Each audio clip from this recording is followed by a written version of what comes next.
Greatly appreciate the opportunity to come out and speak with you tonight. Before I get started, I'd really like to thank all of you that are here, because for anybody that's not thrown their hat in this ring, for anybody that's not been involved at the county level, or anybody that's not gotten involved in the political arena, I mean, your friends may think that this is a Tuesday out of every month for you, but this is a lot more than that. This is long evenings, long weekends, and this is a commitment. And normally what you're doing is you're out there walking the streets, you're out there, whether it's doing phone banks, and you're contacting people, and sometimes you're not getting the warmest of receptions. And traditionally you've gotten involved, not because you've been ecstatic with the way things are going, but because you perhaps were a little bit unhappy. So, you know, I want to give you some encouragement to keep doing what you're doing, because you jumped into this to make a difference, and you're doing that. You're making a difference. So greatly appreciate all of your efforts. So, again, many thanks. You know, as our last meeting broke in November, we'd had about 4 governor candidates, we had about 4 senator candidates, and they had all stepped in, and they'd gotten about 10, 15 minutes to speak and introduce themselves. And after that meeting, I went up to Brian and I asked him, I said, Brian, I said, now, at the next meeting in January, it's just going to be myself and Mike. We spent about an hour and a half tonight introducing candidates. I assume that Mike and I are going to get about 40 to 45 minutes each, since there's only 2 of us. Well, Brian had made it very clear that, Dan, you'll get about 10 minutes. But the good news is that I did get some strategies from my friend Jim McGinnis. And he says, Dan, don't worry about that 10 minutes. If you need more, you just take it. And if you need to take that mic, it's mobile. And if you keep walking around the room, they won't catch you. So when I was thinking about what message to deliver to this group, and thinking about, you know, what do I want to share with you, I was kind of reflecting back on the times that I was where you're at today. And we had perhaps a special speaker come in, or a guest speaker, or a candidate, or a politician. And as I sat there, maybe once or twice in the last 4 years, it might have crossed my mind that an abbreviated version of everything that they were delivering would have been more than sufficient. So I decided what I was going to do was give you an abbreviated version tonight. And I think most of you already know me, or a lot of you know me, so it may be very appropriate that we shorten this up, and Brian has indicated that I've only got 10 minutes. So for those of you that don't know me, I do come from the business community. I am not today, nor will I ever be, a career politician. And I think that's a pretty doggone good thing. But I spent my entire adult career has been spent in the business technology industry. And within that career, I've had the pleasure and the opportunity of working alongside and calling on and selling to some of the biggest organizations in America. I've worked with Wells Fargo. I've worked with Walmart on a corporate basis. I've worked with ADP. But at the end of the day, that's where my career has been spent, is in business technology. I got involved with the dcrp about 4 or 5 years ago. I now serve on the State Central Committee. I've got 5 wonderful children. I've got 3 tremendous grandkids. And about 29 years ago, as a matter of fact, 29 years this May 31st, I will celebrate my 29th wedding anniversary to my wife, Sally. For any of you that have met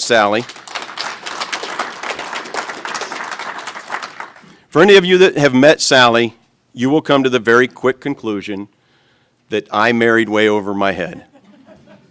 I won't argue that tonight. I can tell you beyond a shadow of a doubt that is true. As a matter of fact, Sally and I met when she was very young. We were high school sweethearts.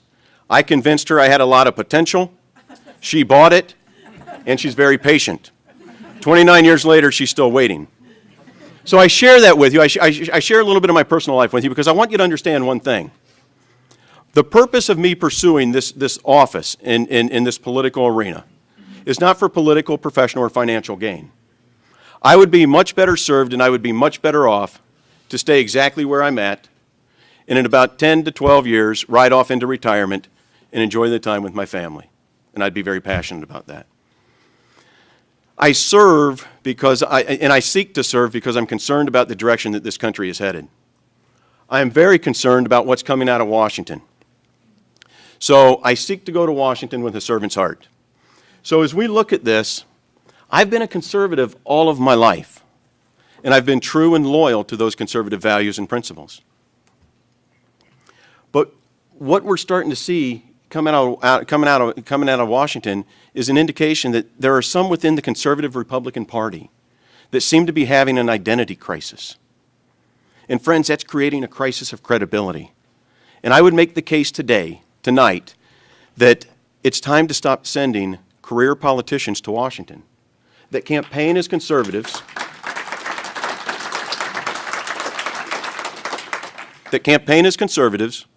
and forget those conservative principles once they get to Washington. We are now $17.3 trillion in debt. Think about that. $17.3 trillion in debt. Unfortunately, those in Washington don't seem to understand that we've got a spending problem. On a daily basis, our personal liberties and our freedoms are being eroded, and very few in Washington are doing anything about it. And I'm not cynical by nature, and I know that there are some in this group tonight that will not be very receptive to my message. And there are some in this group tonight that will be very receptive to this message. But I can tell you, I no longer listen to what the politicians in Washington say. I no longer listen to what my congressman says.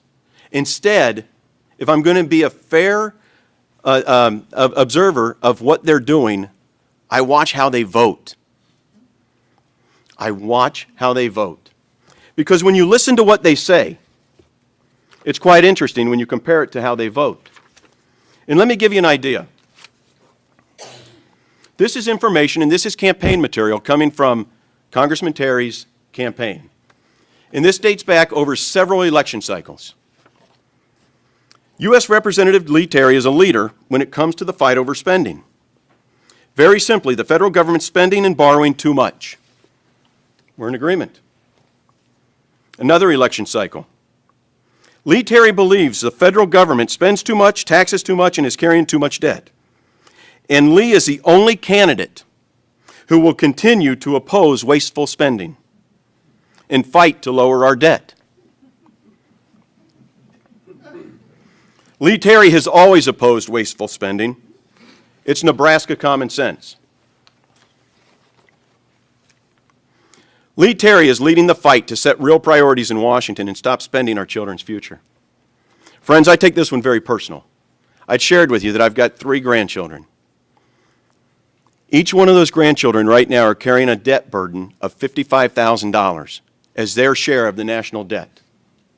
My 4-year-old granddaughter has no idea where she's coming up with $55,000. It's news to her. And then last but not least, Lee Terry has voted to terminate the Troubled Asset Relief Program known as TARP and use the remaining funds to reduce the national debt.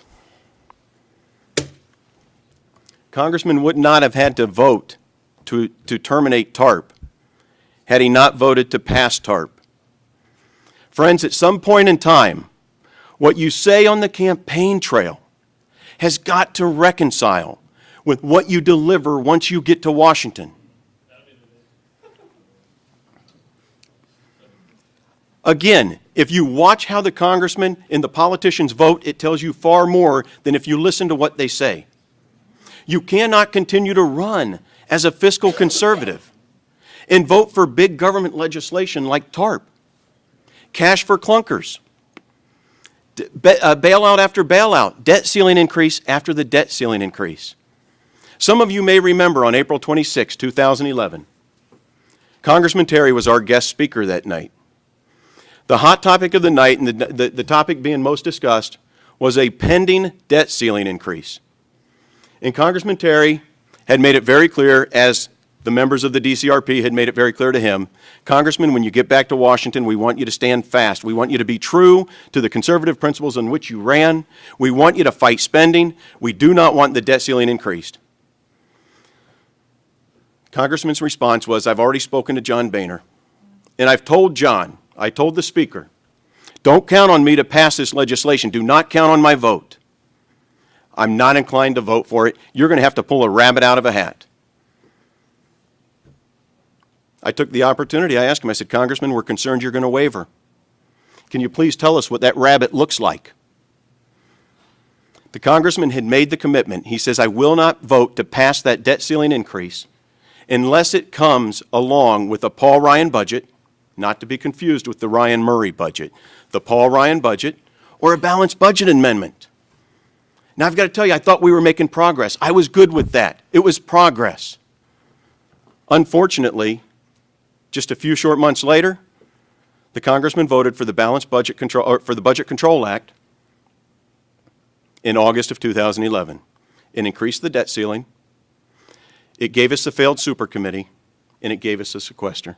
Friends, at some point in time, what you say on the campaign trail has got to reconcile with what you deliver when you get to Washington. It's got to happen. The most recent Ryan Murray budget, there's nothing conservative about that legislation. It increased taxes, it increased spending, it increased the debt, and it cut the benefits of the veterans, the very people that we have a sacred oath with in this country. It cut their retirement benefits. There's nothing conservative about that, and you cannot continue to run as a fiscal conservative and pass that type of legislation, friends. You can't. So I ask you, and this is a question that I wrestled with when I considered throwing my hat in the ring, is how many years do we wait? How many years do we continue to do the same thing and expect a different result? Is it 4, 6, 8, 14, 16? How many years? The very definition of insanity is to continue to do what you've always done and expect a different result. I have no reason to believe that we're going to get a different result in year 17 and 18, and that's why I've thrown my hat in the ring. I have no doubt that the congressman has gone and done what he has believed has been a noble job. He has committed to fighting the debt and fighting federal spending since the day he's gotten to Washington. In 1999, when he first arrived in Washington, the federal budget that he runs on and campaigns to reduce was about $1.7 trillion. After 16 years of fighting for all he's worth, it's now about 3.5, 3.6. The national debt, when he got there, was about 5.6 trillion. 16 years later, 17.3. Friends, what I'm asking you to do is jump on board with change. It's time to send a strong, unwavering voice to Washington that'll stand on the conservative principles that we have campaigned on. And I'm asking for your help. I will be that conservative voice. I will not waver. You will not have to call me the night before legislation is going to pass or be voted on to determine whether or not I'm going to stand by the conservative principles on which I campaign. As a matter of fact, when Speaker Boehner calls me and he says, Dan, I need your help, I need your support. I know it doesn't feel right. I know that there's a few tax increases. It increases the debt a little bit. It won't be a no. It'll be a resounding no. It'll be not on my watch, it's not going to happen. And not only that, but I will use the bully pulpit that comes with this office to rally my colleagues to stand on the conservative principles that they were elected on. Friends, each one of these offices, each one of these seats comes with a bully pulpit. It's time to start using it. And again, you do not need to call me the night before. As a matter of fact, if you do, you'll probably get a busy signal because I will be on the phone with my colleagues making sure that we're passing conservative legislation. So again, I know that this message is not received by everyone here tonight warmly, and I know that there are others that receive it very well. But I'm asking for your help. I'm asking for your support to jump on board with this campaign, and let's together start to change Washington. Let's together make a difference. So I greatly appreciate any help and support. Scott, you've got the pen, the pencil, the sign-up sheet. We are going to sign up an army. When the gentleman you're running against has $820,000, you take any help you can get. As a matter of fact, when I'm done speaking here, I'm going to the lobby, and I'm going to keep speaking. And then once they've heard me, I'm headed over to the Ramada Inn, and I'm going to keep speaking. But friends, seriously, I hope you'll join the campaign. I hope you'll jump on board. We need your help. We need your support. And together, just like you've done here locally, nationally, we're going to make a difference. Thank you very much.